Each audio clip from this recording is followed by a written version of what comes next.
जो लगभग प्रत्येक वर्ष एग्जाम में आते रहता है। तो चलिए, और 2 मार्क्स का आएगा, जब भी आएगा तो 2 मार्क्स का आएगा, ठीक है। तो चलिए सबसे पहले पढ़ते हैं क्वेश्चन को। क्वेश्चन क्या कहता है, ठीक है। तो क्वेश्चन कहता है कि 3x⁴ plus 6x³ minus 2x² minus 10x और माइनस 5 जो आपको बोर्ड पर लिखा हुआ दिख रहा होगा कि अन्य सभी शून्य ज्ञात कीजिए यदि इसके 2 शून्य √5/3 और माइनस √5/3 है। मतलब देखिए यहाँ पास 4 घात वाले आपको दिख रहा है, अधिकतम घात 4 है तो 4 घात वाले, तो इसका बिल्कुल 4 गो शून्य निकलेगा, है ना। 2 घात रहता है तो 2 गो शून्य निकलता है, और 4 घात तो क्या गो निकलेगा, 4 गो निकलेगा, जिसमें 2 गो शून्य का आपको दे रखा है जो हम यहाँ लिख दिए हैं, ठीक है। तो चलिए कोई बात नहीं, बिल्कुल आसान तरीका से इसको हल करेंगे, और बिल्कुल आसान है, कोई दिक्कत नहीं होना चाहिए, ठीक है। आइए तो सबसे पहले क्या करेंगे, हम लोग शून्य को थोड़ा सा हल करेंगे। शून्य को देखिए, थोड़ा सा दिमाग लगाना है ये आपको कि इसको जो जिससे निकला है उसको आपको दिखा देना है यहाँ पास, ये किससे आया है निकल करके वो चीज़ को, ठीक है। तो देखिए कहीं ना कहीं ये x माइनस, देखिए सबसे पहले x बराबर लिख देते हैं इसको, ठीक है, √5/3 तो प्लस में है ना। चलिए ये भी x बराबर का है तो माइनस में √5/3, यही ना है, कहीं ना कहीं ये आया होगा शून्यक है तो, ठीक है। चलिए तो इसको ऐसे कर सकते हैं इस तरीके से, x माइनस √5/3 लिख सकते हैं, बिल्कुल लिख सकते हैं, कोई दिक्कत नहीं है इसमें। आइए और इसको लिख सकते हैं x प्लस √5/3, ये लिख सकते हैं। आप कहिएगा लिख सकते हैं, क्यों, क्योंकि x का x रहने दीजिए, और जो प्लस में इधर था इधर आ गया माइनस में, और बराबर में क्या होता है, 0 होता है, तो 0 लिख दिए, ठीक है। देखिए जब गुणनखंड आप करते होंगे तो इस तरीके से आता होगा, ठीक है ना। चलिए तो अब जब इसको शून्य निकालते तो यही वाला चीज़ आता, नहीं ये वाला चीज़ आएगा ना। चलिए आगे अब देखते हैं। तो अब आपको दिख रहा होगा कि a minus B into A plus B किसका फॉर्मूला होता है, तो आप जानते हैं कि a² माइनस b² के होता है, तो इसको लिख सकते हैं a² का मतलब कि x² माइनस b² का मतलब √5/3 के स्क्वायर आ गया। a² माइनस b² का फॉर्मूला क्या होता है, तो a minus B into A plus B होता है, या फिर a plus B into A minus B होता है ना, बिल्कुल होता है। चलिए तो आप देख रहे हैं, इसको हल कीजिए तो x² होगा और माइनस रूट से स्क्वायर दोनों पे खत्म, तो क्या आ जाएगा 5/3। तो देखिए इसी से आपको भाग करना होगा ये जो दिया गया है बहुपद उसमें, ठीक है।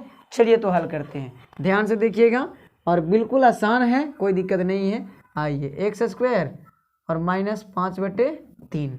अब देखिए आप लोग हमेशा सीखे होंगे, बड़ा वाला नहीं सिखाया गया होगा आपको, ठीक है, लेकिन हम सिखा दे रहे हैं, ध्यान से देखिएगा, आप सीखिएगा, बिल्कुल आसान है, कोई दिक्कत नहीं है। आइए तो सबसे पहले क्या करना है, x² से भागा देना है 3x⁴ में। तो आप देख रहे हैं कि 3x⁴ में देना है भागा कितना से, तो x² से, तो x² से x² खत्म, तो यहाँ पर क्या बचेगा, 3x² बचेगा ना, बचेगा, क्योंकि x⁴ था तो 4 में से 2 गया तो 2 है ना, तो यही 3x⁴ 2 बच गया। आइए तो इसी को लिख देना है प्लस 3x⁴ लिख दिए। इतना करने के बाद में क्या करना है कि इसका तो काम खत्म हो गया जब ये काम किए हम लोग, तो ठीक है। चलिए तो अब आपको बताया गया है कि जब इसका काम होता है तो दूसरा पार्ट से इसको गुना कर दिया जाता है, तो गुना कीजिएगा आप, तो क्या आने वाला है देखिए, तो अगर हम -5/3 गुना कर दें प्लस 3x² से, तो क्या आएगा, 3 से 3 तो खत्म, तो -5 और x² ने जी। चलिए तो -5x² आएगा, तो यहाँ लिख देना है आपको -5x², तो यहाँ पास नहीं लिखिए, स्क्वायर के साथ में लिखिए, चलेगा, बहुत बढ़िया रहेगा, -5x², ठीक है। मैंने स्क्वायर को स्क्वायर ही के साथ लिखना है, अगर बिना स्क्वायर वाला है तो बिना स्क्वायर के साथ लिखते हैं, ठीक है। अगर क्यूब आता तो क्यूब के साथ लिखते, कोई दिक्कत नहीं था, ठीक है। चलिए तो अब चिन्हों का बदलाव करें, क्योंकि घटाना रहता है, घटा दिए तो आ जाएगा प्लस 6x⁴ तो लिखाएगा, लेकिन यहाँ पास प्लस में, यहाँ माइनस में तो घटेगा, तो प्लस 3x² और माइनस 10x और -5, यही ना बचेगा, बिल्कुल यही बचना चाहिए। आ जाइए अब 6x³ लाना है ना, तो चलिए 6x³ लाने के लिए x² से भागा देंगे, तो देखिए तो x² से भागा देंगे तो यहाँ पर 3 है, तो 3 में से 2 गया तो कितना बचेगा, 1 बचेगा, मैंने 6x बचेगा, क्या बचेगा 6x, तो लिख देंगे यहाँ पास प्लस 6x, क्या दिक्कत है। चलिए तो प्लस 6x का काम खत्म। अब बात आती है कि गुना करना है तो किससे, तब 5/3 से 6x में। ठीक है, कीजिए गुना। कितना से गुना करना है, तो 6x से, और माइनस है ना। चलिए, तो 3 दूना 6 और 2 बचे 10 और x ना जी, 10x हो जाएगा, लेकिन माइनस 10x ना। चलिए, तो 10x देखिए इसके साथ में नहीं लिखेंगे, हम लोग लिखेंगे x वाला के साथ में खाली, तो माइनस 10x हो जाएगा। होगा ना, बिल्कुल होगा। चलिए, तो यहाँ माइनस यहाँ प्लस, घटाने पर चलिए ये भी खत्म हो जाएगा प्लस माइनस, तो बचेगा आपके पास 3x² और माइनस 5, यही ना। चलिए, पुनः 3x² लाने के लिए x² से भागा देना है जी, तो 3x² भागा x², मतलब x² से x² तो कितना आ जाएगा, 3 आएगा। तो यही 3 को यहाँ आपको लिखना है, +3। ठीक है, तो 3x² आ जाएगा। उसके बाद में देखिए 3 में कीजिएगा 5/3 से गुना, 3 गुने -5/3, तो 3 से 3 खत्म, तो -5 है ना। चलिए, तो -5 लिख देना है, यहाँ भी माइनस यहाँ प्लस, इसे ही खत्म इसे भी खत्म, तो 0 आ गया शेषफल। चलिए, अब थोड़ा सा एक काम और करना है सिर्फ। ठीक है, चलिए, इतना आने के बाद में आपको क्या करना है कि देखिए ये 2 झलक रहा है यहाँ पास, इसका गुणनखंड कर देना है, जिससे कि 2 शून्य निकल जाएगा, है ना। चलिए, गुणनखंड कीजिए इसका, तो 3x² + 6x + 3 = 0। इसका शून्य जब हम निकाल लेंगे ना, चलिए आप लिख लीजिए अब करके। ठीक है, तो गुणनखंड आपको आता होगा कैसे, 3 में 3 से गुना करेंगे तो कितना आएगा, 9 आएगा ना। तो 9 को ऐसा तोड़ना है कि जोड़ने या घटाने पर 6 आ जाए। तो 3 3 या 9 लगता है, होता है, और 3 और 3 को जोड़ते हैं तो 6 भी होता है और 9 भी होता है ना। गुना करने पर 9 और जोड़ने पर 6 आ रहा है ना, मैंने जोड़ रहे हैं। तो इसी चीज़ को आपको लिख देना है यहाँ पास। देखिए 3x² + 3x + 3x + 3 = 0। देखिए ध्यान से देखिएगा, 3x² का 3x² हो गया।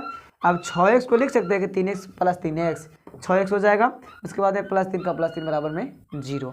ठीक है, अब बात आती है कॉमन की, तो कॉमन 2 को जोड़ लगा के ले लिया जाता है। ठीक है, तो कॉमन लेना बहुत आसान है।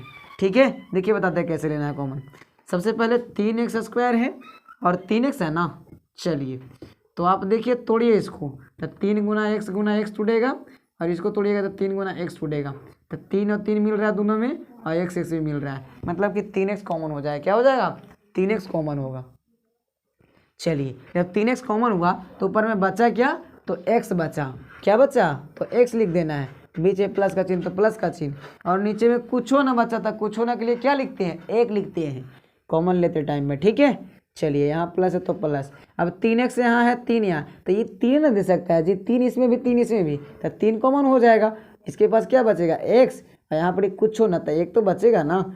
और ये ध्यान देना है आपको, जब भी आप गुणनखंड कीजिएगा तो ये दोनों अगर समान आ जाएगा, एक ही आ जाएगा, तो आपका बनाया हुआ सही है, अन्यथा गलत है। ठीक है, देखिए सही आ गया ना, आ गया है। तो आप देखिए x + 1 को कॉमन ले लेंगे, दोनों में है, तो x + 1 अगर कॉमन हम लेते हैं तो क्या बच जाएगा, 3x + 3 बच जाएगा, 3x + 3 बचेगा, बराबर में 0 का 0। तो क्या करना है, x + 1 का शून्य निकाल करके और 3x + 3 का भी शून्य निकाल लेंगे। ठीक है, तो x = 0 - 1, यानी कि x = -1, और 3x = 0 - 3, और x बराबर अगर निकालिएगा तो -3/3, यानी कि x = 3 से 3 खत्म, तो -1 हो जाएगा। ठीक है, तो यही 2 अन्य शून्यक है जो आप लोगों को निकालना था। तो आशा करते हैं ये वीडियो आपको समझ में आ गया होगा। तो मेरे चैनल को सब्सक्राइब करें, लाइक करें और शेयर करें जितना हो सके। ठीक है, तो आपको लिखना है